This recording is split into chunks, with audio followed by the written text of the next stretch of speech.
Yeah, I mean, it is pretty amazing, to say the least, that you have these two American teams entering. There is a slight difference in that Cadillac is going to run Ferrari engines for the first 3 years, right? So they're not actually powering that car with GM technology yet. And then Ford, obviously, this isn't a works engine, but they're contributing like 1,500 engineers and all of their 3D printing technology, as well as the battery technology and the software to run this car. So Ford really is going to be powering this Red Bull car, and it's like a return to DFV. It's a return to Jackie Stewart and Emerson Fittipaldi and Jim Clark and Graham Hill. All these guys won with Ford Motors, remember? Yeah, I mean, this is so important. Michael Barr actually said exactly that here through the morning, Matt. When you look to next year, what is the risk for Formula One, given all the changes John Farrow's telling me about? These are like all new cars next year. Is it an assured thing they work the first day? Oh, I hope so. No, I don't think it's a sure thing that they're going to work the first day, because you know, it's a very different formula. They're going to be much smaller, much more nimble, thinner tires, 200 millimeters shorter, 100 millimeters narrower, and they're going to have active aero rather than the DRS that they've had in the past. So it's going to be a very different game. So, but listen, everybody has the same rules. That's the beauty of it, right?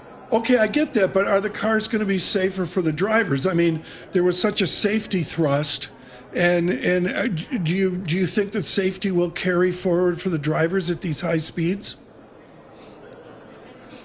This is Jackie Stewart, I mentioned. This has long been an issue that he has championed.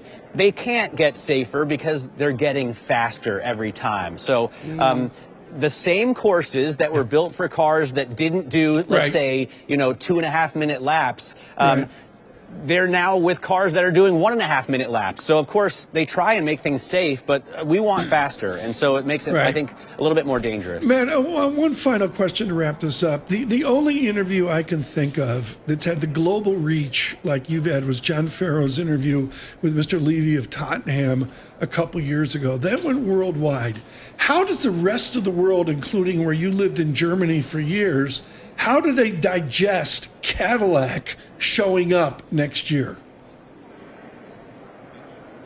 Cadillac is going to be a much more interesting one than Ford, because aside from the Escalade, the rest of the world doesn't really know the brand anymore, right?